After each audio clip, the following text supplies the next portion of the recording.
अस्सलाम वालेकुम, this is Shoaib Lashari और आज की इस वीडियो में हम लोग स्टार्ट करने वाले हैं पीएचपी के अंदर कंडीशंस को। कंडीशंस को स्टार्ट करने से पहले सबसे पहले मैं आपको ये थोड़ा एक्सप्लेन करता हुआ चलूँ कि भाई कंडीशंस बेसिकली होती क्या हैं। कंडीशंस का सिंपल वर्ड्स में अगर मैं आपको एक वर्ड में अगर मैं उसको उसकी आपको मीनिंग बताऊं तो जब भी आप अपनी लैंग्वेज में वर्ड अगर इस्तेमाल करते हैं तो वर्ड अगर का मतलब होता है कोई ना कोई कंडीशन। लेट्स से अगर हम इसको एग्जांपल के तौर पे देखें तो लेट्स से आपके घर पे मेहमान आ गए और आपको अपनी अम्मी कह रही है कि जाके कोल्ड ड्रिंक लेके आए और आप पूछते हैं कि भाई कौन सी कोल्ड ड्रिंक लेके आऊं, तो लेट्स से वो कहते हैं कि पेप्सी लेके आए, तो आप कहते हैं कि अगर पेप्सी नहीं मिली तो। अभी मैंने वर्ड इस्तेमाल किया अगर। अगर पेप्सी नहीं मिली तो फिर वो कह देते हैं कि लेट्स से कि सेवन अप लेके आइएगा। तो यहाँ पे जो वर्ड अगर इस्तेमाल हुआ बेसिकली ये आपने क्या किया, कंडीशन इस्तेमाल की कि अगर ऐसा नहीं हो तो क्या करना चाहिए। ठीक है जी। सेकंड एग्जांपल, आप लेट्स से कि बच्चे स्कूल जा रहे होते हैं तो आप क्या कहते हैं कि अगर रिक्शा वाला आया तो स्कूल जाएंगे, नहीं तो आप इनको छोड़ के आएंगे बाइक पे जाके। लेट्स से वाइफ अपने हस्बैंड से ये बात कह रही है। तो इस तरह की बेतहाशा कंडीशंस आप रोजमर्रा की अपनी लाइफ में इस्तेमाल कर रहे होते हैं। सेम तरीके से पीएचपी या प्रोग्रामिंग के अंदर भी हमारे पास काफी ऐसे सिनेरियोस क्रिएट होते हैं जहाँ पे हमें कंडीशंस का इस्तेमाल करना होता है। जिसकी बेस्ट एग्जांपल मैं आपको ये बताऊं कि आप जब अपनी फेसबुक या जीमेल हॉटमेल पे कहीं पे भी लॉगिन करते हैं तो वहां पे आपकी कंडीशंस लगी हुई होती हैं। वहां पे आप क्या करते हैं, सबसे पहले आप अपनी ईमेल एड्रेस लगाते हैं और फिर पासवर्ड लगाते हैं। और जब आपका ईमेल और आपका पासवर्ड दोनों करेक्ट होते हैं तो फिर आपका फेसबुक का पेज आ जाता है। अदरवाइज क्या होता है, वहां पे आपके पास एरर आ जाता है कि भाई आपकी ईमेल और पासवर्ड मैच नहीं कर रही या दोनों में से कोई एक चीज गलत है। तो ये बेसिकली क्या होती है, कंडीशन होती है। कंडीशन क्या होती है कि अगर ईमेल भी सही हो एंड पासवर्ड भी सही हो तो बंदा लॉगिन करे, अदरवाइज उसके पास एरर आ जाए। अब इन कंडीशंस को अगर हमें पीएचपी के अंदर इस्तेमाल करना है तो वो हम किस तरह से करेंगे। तो सबसे पहले आपने यहाँ पे क्या करना होता है, इफ लिखना होता है और एंड देन आपने पैरेंथेसिस देनी होती है। अब यहाँ पे आपने कंडीशन लगानी होती है। अगर ये कंडीशन ट्रू होगी तो इस ब्लॉक के अंदर मतलब इस कर्ली ब्रैकेट की स्टार्टिंग एंड एंडिंग के बीच में यहाँ पे जो कुछ भी होगा वो एग्जीक्यूट होगा आपका। मतलब अगर ये कंडीशन सही है, ट्रू है, तो ये चलेगा, अदरवाइज ये नहीं चलेगा, सिंपल वर्ड्स में। तो यहाँ पे मैं लिख देता हूँ ट्रू और फिर यहाँ पे हम लिख देते हैं इको वर्किंग। इसको मैंने सेमीकोलन दिया और यहाँ पे आके हम इसको चेक करते हैं रिफ्रेश करके, तो देखिए परफेक्टली वर्किंग आ रहा है। एंड लेट से अगर यहाँ पे मैं लिख देता हूँ फॉल्स मतलब कि गलत। अब अगर मैं यहाँ पे रिफ्रेश करूँ तो देखिए यहाँ पे कुछ भी नहीं आ रहा। अब सेकंड चीज में जो आपको यहाँ पे आगे चलने से पहले दिखाता हुआ चलूं वो ये कि अगर कंडीशन फॉल्स है इसका मतलब ये हरगिज नहीं है कि आपका कोड गलत है। कोड गलत नहीं है, कंडीशन फॉल्स है। बाकी तो कोड आपने सही लिखा है ना, सिर्फ उसमें वो पर्टिकुलर कंडीशन मैच नहीं हो रही। तो अब यहाँ पे मैं क्या करता हूँ, ट्रू और इसके बाद इको वर्किंग और फिर यहाँ बाहर में लिख देता हूँ आई am outside the if condition. ठीक है। तो देखते हैं कि क्या ये चीज एग्जीक्यूट हो रही है और यहाँ पे मैं एक दफा बी आर लगा देता हूँ ताकि ये नेक्स्ट लाइन पे आए। और ऊपर मैंने कंडीशन को ट्रू कर दिया है। यहाँ पे आके मैंने इसको रिफ्रेश किया तो देखें यहाँ पे वर्किंग परफेक्टली आ रहा है और नीचे क्या आ रहा है, I am outside of the if condition होगा basically, outside of the if condition. ठीक है। और अब अगर मैं इसको फॉल्स कर देता हूँ, सेव किया और यहाँ पे आके मैंने इसको रिफ्रेश किया तो अब देखिएगा कि ये जो आपका वर्किंग है ये वाला वर्किंग आपका एग्जीक्यूट नहीं होगा, ये मतलब प्रिंट या डिस्प्ले पे नहीं आएगा। बाकी आई am outside of the if condition ये परफेक्टली आपका चलेगा। मतलब कोई एरर वगैरह आपके पास नहीं आना, क्योंकि एरर उस सिचुएशन में आते हैं जब आपने यहाँ पे इफ की स्पेलिंग ही गलत लिख दी, तो अब यहाँ पे एरर आपके पास आने वाला है। देखें पार्स एरर आ गया।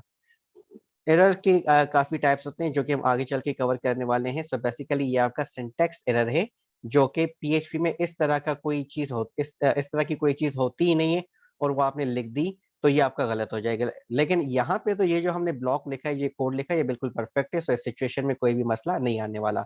सो ये बेसिक सा कॉन्सेप्ट था इफ कंडीशन का। अब आते हैं यहाँ पे एक सिंपल सी चीज देखते हैं कि अगर यहाँ पे एक वेरिएबल में बना रहा हूँ किसी भी स्टूडेंट का या यूजर का और उसको मैं मेल कर देता हूँ।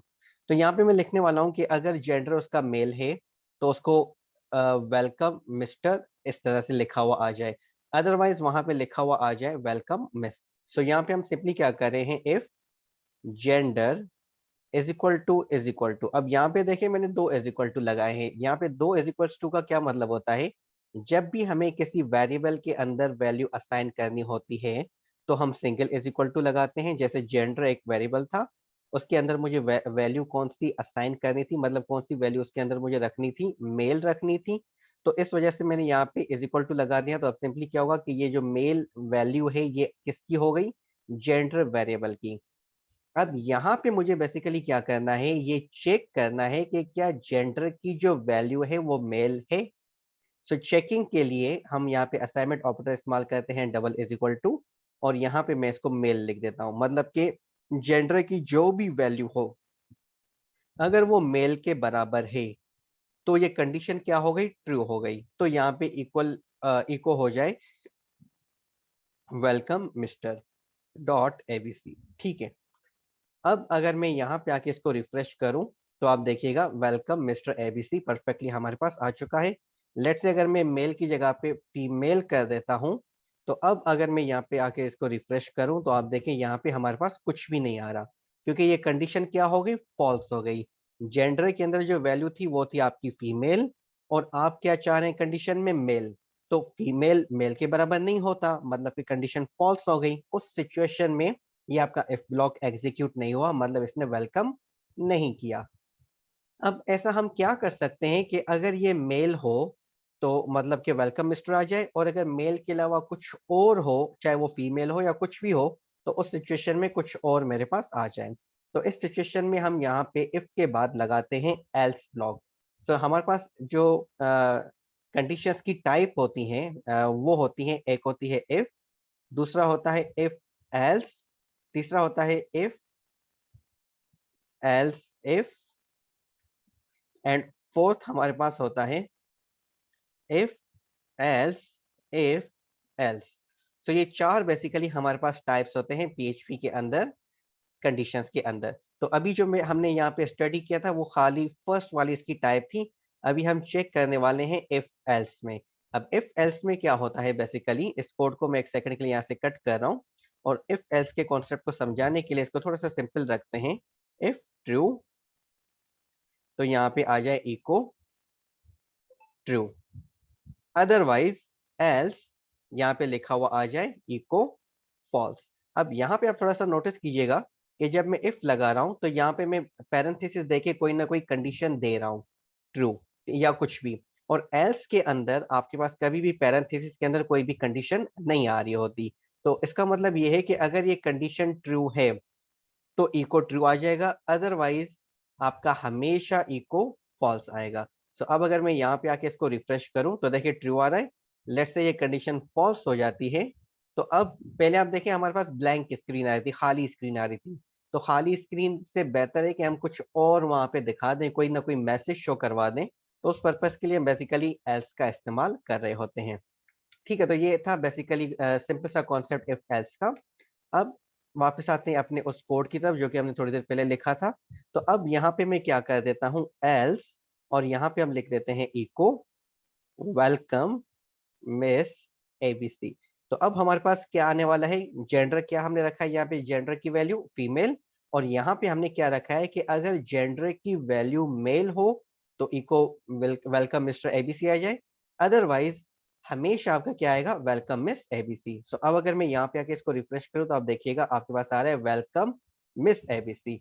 लेट से अब मैं वापस इसको मेल कर देता हूँ, तो अब आप देखिएगा रिफ्रेश किया तो परफेक्टली वेलकम मिस्टर एबीसी आपके पास आ रहा है। अब लेट्स से मैं यहाँ पे लिख देता हूँ मेल इस तरह से, तो देखते हैं कि क्या ये काम कर रहा है। यहाँ पे मैंने एम कैपिटल लिखा था और यहाँ पे मैंने एम को स्मॉल कर दिया है। सो अब अगर मैं यहाँ पे आके इसको रिफ्रेश करूँ तो देखिए अब आपका यहाँ पे अगेन मिस आ रहा है।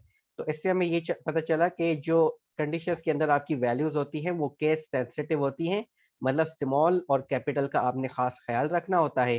तो इस यहाँ पे आपने इस चीज का खास ख्याल रखना होगा कि जो वैल्यू आप यहाँ पे रख रहे हैं अगला बंदा इसी चीज को यहाँ पे रखे।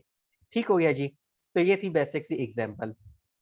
अब यहाँ पे जो है हम आगे मूव ऑन करते हैं। आगे मूव ऑन करने से पहले एक और चीज देखें, यहाँ पे मैंने जेंडर की वैल्यू कुछ और लिख दी, जो कि ना मेल है ना फीमेल है, कुछ और आ गया। इस सिचुएशन में भी ये हमेशा आपको बोलेगा वेलकम मिस एबीसी। सो इससे हमें ये पता चल रहा है कि जब जेंडर की वैल्यू एग्जैक्टली मेल हुई तो वेलकम मिस्टर आएगा, अदरवाइज हमेशा आपके पास वेलकम मिस एबीसी आएगा। लेकिन मैं चाहता हूं कि अगर मेल हो तो वेलकम मिस्टर आ जाए, अगर फीमेल है तो वेलकम मिस आ जाए, अगर कुछ और आ रहा है तो मैं यहाँ पे एक मैसेज शो करवा दूं, इनवैलिड जेंडर। ठीक है जी। तो उस सिचुएशन में हमें जो है इसकी थर्ड टाइप इस्तेमाल करनी होगी, जो कि थी एक थी इफ, दूसरी थी इफ एल्स, थर्ड थी इफ एल्स इफ। ठीक है। एंड थर्ड थी हमारे पास लास्ट जो condition, if else if else. ठीक है। तो ये चीज अब इन चारों चीजों को ऐसे ऐसे ट्राई करते हैं ताकि थोड़ा सा कॉन्सेप्ट क्लियर हो। तो अब ये कोड हमारा किस तरह से हो जाएगा, मैंने यहाँ पे क्या लिखा था, इफ लिखा था। अब मैं चाहता हूँ कि अगर जेंडर फीमेल है, अगर मैं वर्ड अगर इस्तेमाल कर रहा हूँ, तो यहाँ पे हम लिखेंगे एल्स इफ। मतलब अगर एक से ज्यादा जब आपने कंडीशंस लगानी होती हैं तो हम क्या करते हैं, इफ के बाद एल्स इफ जितनी भी कंडीशंस होंगी उनको एल्स इफ में लिखते जाते हैं, और इन द एंड आपका एल्स आता है। और जो इन द एंड एल्स आता है वो लिखना लाजमी नहीं होता, वो ऑप्शनल होता है। अगर आप लिखें तो भी सही है, और अगर आप नहीं लिखते तो भी आपका कोई मसला नहीं होता। जैसे खाली में इफ लगा रहा था विदाउट एल्स के तो कोई भी इशू नहीं आ रहा था, बस ये आ रहा था कि हमारे पास स्क्रीन ब्लैंक आ रही थी। तो सेम तरीके से यहाँ पे भी ऐसे होता है। तो यहाँ पे मैं क्या लिख रहा हूँ, अब gender is equal to female. तो उस सिचुएशन में हमारे पास आ जाए इको वेलकम मिस एबीसी। और उसके बाद अगर यहाँ पे कुछ और आ जाए, कुछ और कुछ भी हो सकता है, तो वहां पे हमारे पास इको आ जाए इनवैलिड जेंडर। ठीक है। सो अब अगर मैं यहाँ पे इसको रिफ्रेश करूँ तो देखें हमारे पास आ रहा है इनवैलिड जेंडर। और अगर मैं इसको कर रहा हूँ मेल, तो आप देखिएगा मेरे पास आएगा वेलकम मिस्टर एबीसी। और अब अगर मैं इसको कर रहा हूँ फीमेल, तो हमारे पास आएगा वेलकम मिस एबीसी। और अगर अगेन यहाँ पे मैं कुछ और लिख देता हूँ तो हमारे पास यहाँ पे आने वाला है इनवैलिड जेंडर। सो देखे देखा आपने कितनी इंटरेस्टिंग है आपकी कंडीशंस और कितनी पावरफुल हैं। मतलब कि यूजर के इनपुट के अकॉर्डिंग हम उनको जो है वो डेटा शो कर रहे हैं। अगर मेल है तो उसको ये, सो ऑन एंड ऑन। तो ये बेसिक सी एग्जांपल थी हमारे पास जो है किस चीज की, कंडीशंस की। अब आते हैं एक रियल वर्ल्ड इसकी एग्जांपल बना लेते हैं। वो हम बना लेते हैं एक ग्रेडिंग सिस्टम। ग्रेडिंग सिस्टम में बेसिकली हमें क्या करना है, परसेंटेज के ऊपर काम करना है कि भाई अगर परसेंटेज 90 से ज्यादा है। चले मैं फर्स्ट ईयर इंटर की जो है वो एग्जांपल्स ले लेते हैं। अगर उसमें क्या होता है, अगर आपकी परसेंटेज ग्रेटर और इक्वल्स होती है 80 के, तो आपका जो ग्रेड बनता है वो बनता है A1। और अगर आपकी परसेंटेज जो है, लेट से वो ग्रेटर और इक्वल मतलब 70 हो या 70 से ज्यादा हो, और 80 से वो कम होनी चाहिए, तो उस सिचुएशन में आपका ग्रेड बनता है बी। सेम तरीके से अगर आपकी परसेंटेज 60 से ज्यादा है या 60 है, तो उस सिचुएशन में बी ग्रेड बनता है।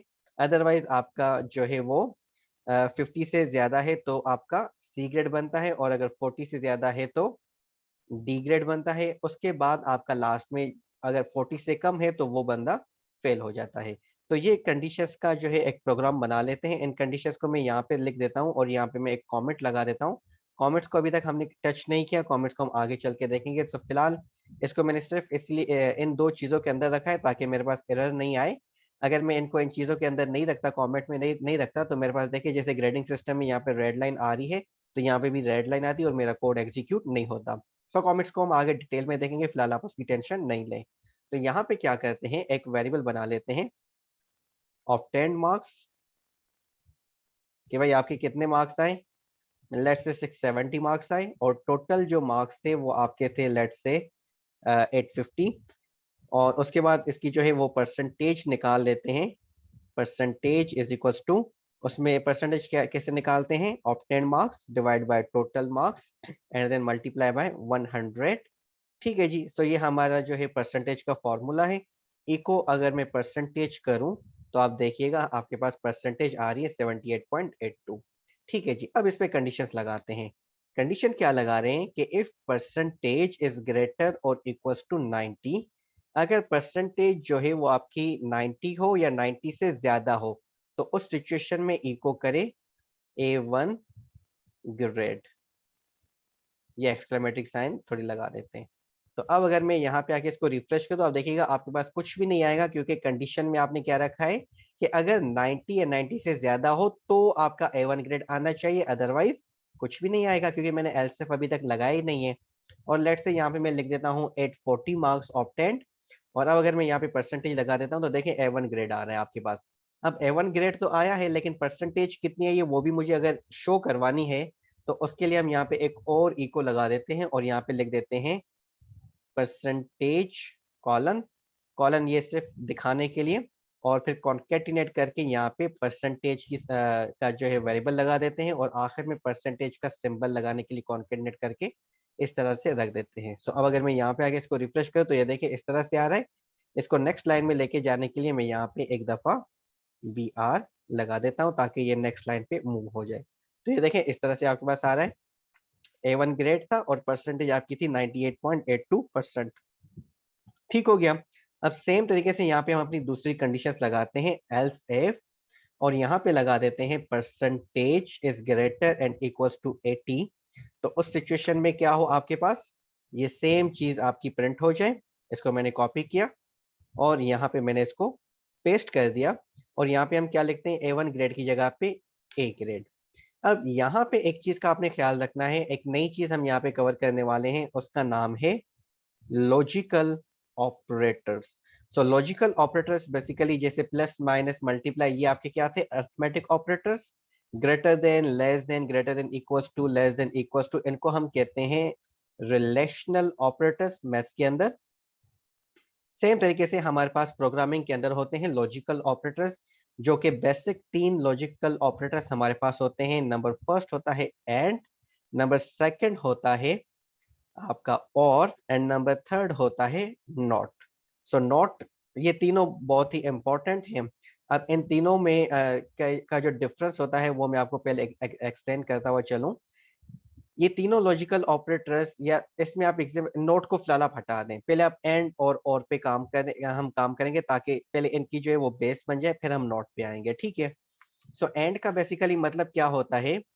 अब लॉजिकल ऑपरेटर्स आपके कंडीशंस में उस टाइम पे इस्तेमाल होते हैं जब एक से ज्यादा कंडीशन हो। तो अब जैसे यहाँ पे देखिए एक से ज्यादा कंडीशंस हैं, लेकिन हर कंडीशन में मुझे सेपरेट जो है वो मैसेजेस शो करने हैं। लेकिन यहाँ पे मुझे क्या रखना है कि अगर परसेंटेज जो है वो 80 या 80 से ज्यादा है, और ये परसेंटेज आपकी 90 से कम भी हो। ऐसे ना हो कि जब 90 से भी ज्यादा हो जाए तो भी आपका ये A ग्रेड ही शो करे। तो यहाँ पे मुझे इसको बाउंड करना है। बाउंड क्या करना है कि भाई 80 हो या 80 से ज्यादा हो, और इसके अलावा 90 से कम होनी चाहिए। जैसे यहाँ पे मैंने नीचे लिखा था इस जगह पे कि भाई percentage greater and equals to 80 हो, एंड वो लेस देन हो 90 से। जैसे यहाँ पे मैंने लिखा है इस जगह पे कि ग्रेटर हो आपकी जो है वो किससे, ग्रेटर एंड इक्वल्स टू जो है वो 70, और वो लेस देन होनी चाहिए 80 से। अब इसमें ये होता है कि अगर आप चाहते हैं कि ये दोनों कंडीशंस ट्रू हो, तो उस सिचुएशन में आपका ये ब्लॉक चले, अदरवाइज ये ब्लॉक नहीं चले। तो उस सिचुएशन में हम एंड लगाते हैं। जैसे इंग्लिश में हमारे पास होता है, लेट से आपके टीचर आपको कह रहे हैं कि Shoaib and Junaid come into my office. इसका मतलब क्या हुआ इस सेंटेंस का, कि भाई शोएब एंड जुनैद दोनों दोनों का मेरी ऑफिस में आना लाजमी है। ऐसे नहीं है कि शोएब चला गया जुनैद नहीं आया तो भी ठीक है, ऐसे नहीं हुआ। एंड वर्ड का मतलब ये होता है कि लाजमी, शोएब भी और जुनैद भी दोनों लाजमी मेरी ऑफिस में आए। अगर टीचर वहां पे वर्ड इस्तेमाल करें शोएब और Junaid come into my office, इसका मतलब कि जुनैद शोएब दोनों आ जाए तो भी ठीक है। अगर शोएब आ जाता है तो भी काम चल जाएगा, अगर शोएब नहीं आता और खाली जुनैद आ जाता है तो भी काम हो जाएगा। तो ऐसे सिचुएशंस में आपका और चलता है। ठीक है, तो यहाँ पे हमारा जो इस प्रोग्राम में इस्तेमाल होने वाला है वो है एंड ऑपरेटर, मतलब दोनों का होना लाजमी है। तो इस सिचुएशन में हम सिंपली यहाँ पे क्या करेंगे कि आपने परसेंटेज आपने लिखी ग्रेटर एंड इक्वल्स टू 80, और यहाँ पे हम इस्तेमाल कर देंगे एंड लॉजिकल ऑपरेटर, और यहाँ पे हम लिख देंगे कि परसेंटेज आपकी लेस देन होनी चाहिए 90 से। अब ये कंडीशन उस सिचुएशन में एग्जीक्यूट होगी आपकी जब परसेंटेज आपकी 80 से ज्यादा हो एंड परसेंटेज जो है वो 90 से कम हो। तो उस सिचुएशन में आपका प्रिंट होगा ए ग्रेड और परसेंटेज जो भी होगी वो आपके पास आ जाएगी। तो अब अगर मैं इसको रिफ्रेश करूं तो देखें स्टिल 98% है, तो हमारे पास A1 ग्रेड आ रहा है। और अगर मैं यहाँ पे मार्क्स को कम कर देता हूँ 800, तो देखते हैं कि अब क्या हो रहा है। 94 है स्टिल, इसको मैं कर देता हूँ 780, तो स्टिल इसको मैं कर देता हूँ 750। अब ये कम होना चाहिए। ठीक है, देखिए जैसे ही 88% हो गया तो आपके पास ए ग्रेड आ गया। अब एंड ऑपरेटर को फर्दर समझाने के लिए मैं एक अजीब एग्जांपल यहाँ पे करने वाला हूँ, जो कि होती तो नहीं है लेकिन ह्यूमन एरर हो सकता है। ह्यूमन एरर क्या हो सकता है कि भाई आपके ऑब्टेन्ड मार्क्स ज्यादा हो गए टोटल मार्क्स से। क्या कभी ये पॉसिबल हुआ है कि आपकी कभी परसेंटेज 105% आई हो? Is it possible? It is not possible until and unless human error occurred. जब तक ह्यूमन एरर नहीं होता, मतलब किसी ने गलती से अगर कुछ नहीं कर दिया, तब तक ये चीज पॉसिबल नहीं होती। लेट्स से डेटा एंट्री के टाइम पे डेटा एंट्री ऑपरेटर ने बाय मिस्टेक टोटल मार्क्स को, ऑप्टेंड मार्क्स को उसने 1000 कर दिया और यहाँ पे इसने क्या किया 850। अब अगर मैं इसको सेव करके यहाँ पे आके इसको रिफ्रेश करूँ तो आप देखिएगा क्या हो रहा है। जैसे मैंने रिफ्रेश किया तो यहाँ पे इसकी परसेंटेज क्या है, ये 117। और यहाँ पे क्या कह रहा है A1 ग्रेड। मतलब कि ये जो आपकी परसेंटेज थी वो 90 से ज्यादा थी। अब 90 से ज्यादा तो वो 1000, 10,000, 1 लाख, 10 लाख कुछ भी नंबर हो सकता है ना। तो यहाँ पे हमें इसको बाउंड करना है कि भाई परसेंटेज जो है वो 90 से तो ज्यादा हो, लेकिन वो 100 या 100 से कम होना लाजमी है। 100 से ज्यादा अगर वो जाए तो हम अपने डेटा एंट्री ऑपरेटर को ये बता दें कि भाई आपने यहाँ पे कोई ना कोई गलती की है, काइंडली उसको करेक्ट करें, फिर हम डेटा को इंसर्ट करेंगे। तो यहाँ पे इस चीज को रोकने के लिए अगेन आपका क्या होगा, लॉजिकल ऑपरेटर इस्तेमाल होगा। तो यहाँ पे देखा आपने कैसे ये जो है इनअप्रोप्रिएट चीजें अक्कर हो रही थी, तो इनको रोकने के लिए हम यहाँ पे लॉजिकल ऑपरेटर्स का इस्तेमाल करेंगे एंड का। और यहाँ पे हम लिख देते हैं कि परसेंटेज इज लेस देन और इक्वल्स टू 100। यहाँ पे इस चीज का क्या मतलब हुआ कि भाई परसेंटेज जो है वो आपकी ग्रेटर और इक्वल होनी चाहिए 90, मतलब 90 हो तो भी A1 ग्रेड आए, 90 से ज्यादा हो तो भी A1 ग्रेड आए। एंड आपकी जो परसेंटेज हो वो 100 या 100 से कम होनी चाहिए, 101 नहीं होनी चाहिए। अगर 101 होती है तो उस सिचुएशन में मुझे कोई ना कोई एरर वहां पे दिखाना होगा। तो अब अगर मैं इसको सेव करके यहाँ पे रिफ्रेश करता हूँ तो आप देखिएगा आपके पास कुछ भी नहीं आएगा। कुछ भी इसलिए नहीं आया क्योंकि मैंने यहाँ पे कहीं पे भी ये चीज मेंशन नहीं की हुई कि अगर 100 से ज्यादा परसेंटेज हो जाती है तो क्या हो। तो यहाँ पे हम टॉप पे ये लगा देते हैं एक condition, if percentage is greater than 100। तो यहाँ पे एक मैसेज शो कर देते हैं, percentage can not be greater than 100, please try again. तो ये मैसेज मुझे इसको शो करना है। इस मैसेज को शो करने के लिए अब अगर मैं यहाँ पे रिफ्रेश करूँ तो देखिए आपके पास ये मैसेज परफेक्टली आ रहा है। लेकिन इफ एल्स इफ के सिंटेक्स को फॉलो करने के लिए अब आप देखें इफ आपका ऊपर आ गया है, तो नीचे यहाँ पे आप इसको इफ की जगह पे आप कर दें एल्स इफ। यहाँ पे एक और चीज आपको पता चली कि भाई इफ आपका अगर खाली जो इफ है वो हमेशा पहले आएगा, फिर उसके बाद जितनी भी कंडीशंस होगी वो एल्स इफ के अंदर आप इस्तेमाल करेंगे। तो यहाँ पे देखिए हमने एक जो है वो इफ ब्लॉक लगाया है, उसके अलावा हमने एक एल्स इफ का, फिर दूसरा एल्स इफ का, मतलब एल्स इफ की आप मल्टीपल अनलिमिटेड ब्लॉक्स आप अपने कोड के अंदर लगा सकते हैं। तो अब आप देखिए आपका जो प्रोग्राम है वो थोड़ा जो है ह्यूमन फ्रेंडली होता जा रहा है कि भाई अगर परसेंटेज ग्रेटर देन 100 है, जो कि होती नहीं है, तो हमने यहाँ पे मैसेज शो कर दिया कि भाई percentage can not be greater than 100, please try again. और अगर परसेंटेज 90 या 90 से बड़ी है और 100 से कम, मतलब इनके रेंज में, इनके बीच में या इन जितनी अगर आ जाती है, लेट्स यहाँ पे मैं लिख देता हूँ 840, तो आपके पास क्या आ रहा है, रिफ्रेश किया तो A1 ग्रेड आ गया। और अब अगर यहाँ पे ऑप्टेन मार्क्स मेरे हो जाते हैं 730 और यहाँ पे इसको रिफ्रेश किया तो देखिए आपके पास 85% पे ए ग्रेड आ गया। अब सेम तरीके से हमें सिर्फ क्या करना है, इस कोड को आपने कॉपी करना है और यहाँ पे आप इसको कर दें 70 और यहाँ पे आप इसको कर दें 80। मतलब जब 70 और 80 के बीच में हो तो यहाँ पे आ जाए बी ग्रेड। सिंपल ये चेंज करना है। फिर मैं इसको कॉपी पेस्ट कर रहा हूँ और यहाँ पे मैंने लिख दिया 60 एंड यहाँ पे हमने इसको कर दिया 70। तो उस सिचुएशन में आपका ग्रेड आना चाहिए सी। और इसके बाद यहाँ पे मैंने इसको रिफ्रेश किया एंड यहाँ पे हमने लिखा 50 और फिर यहाँ पे मैंने कर दिया इसको 60। तो उस सिचुएशन में आना चाहिए आपका डी ग्रेड। और फिर एल्स इफ के अंदर हमने दोबारा लिख दिया अगर वो 40 होता है एंड 50 मतलब 40 और 50 के अगर बीच में है तो उस सिचुएशन में मेरे पास ग्रेड आना चाहिए ई ग्रेड होता है आजकल। चले अगर वो 50 से कम है, A1 ग्रेड भी हो गया, ए ग्रेड भी हो गया, बी भी हो गया, सी भी हो गया एंड डी भी हो गया, सारे ग्रेड्स हो गए। तो इस सिचुएशन में हम एक काम करते हैं, अगर 50 से कम आ रहा है तो उस सिचुएशन में हम उसको फेल दिखा देंगे। तो यहाँ पे 50 से कम वो कुछ भी हो सकता है, 30 भी हो सकता है, 20 भी हो सकता है, 10 भी हो सकता है, कुछ भी हो सकता है। तो उस सिचुएशन में हम यहाँ पे क्या लगा देते हैं, खाली एल्स लगा देते हैं। मतलब 50 से कम फिर वो कोई भी नंबर हो तो उस सिचुएशन में आपके पास आ जाए फेल। बल्कि फेल वर्ड अच्छा नहीं होता, हम इसको लिख देते हैं ट्राई अगेन। ठीक है जी। और परसेंटेज जो है यहाँ पे हम लिख देते हैं। सो ये आपका जो है वो ग्रेडिंग सिस्टम परफेक्टली बन चुका है। अब सिंपली इसको टेस्ट करने के लिए हम यहाँ पे क्या करते हैं, 730 था जब, तो हमारे पास आ रहा था ए ग्रेड। और अब अगर ये 630 हो जाता है और अगर मैं यहाँ पे इसको रिफ्रेश करूँ तो देखिए 70s के बीच में जब परसेंटेज आ गई तो बी ग्रेड हो गया। और अगर मैं इसको 530 कर देता हूँ और यहाँ पे मैंने इसको रिफ्रेश कर दिया तो देखिए सी ग्रेड हो गया आपका 62 पे। और अगर मैं इसको 430 कर देता हूँ और रिफ्रेश किया तो अब इसका डी ग्रेड आना चाहिए 50% पे। अब अगर वो 400 पे आ रहा है तो आपके पास आ गया ट्राई अगेन, क्योंकि 50 से कम परसेंटेज हो गई 47। अब ये कितनी भी कम हो जाए, 200 बेशक उसके मार्क्स आ जाए, कुछ भी आ जाए, हर केस में आपके पास ट्राई अगेन आएगा। तो ये थी हमारी कंडीशंस।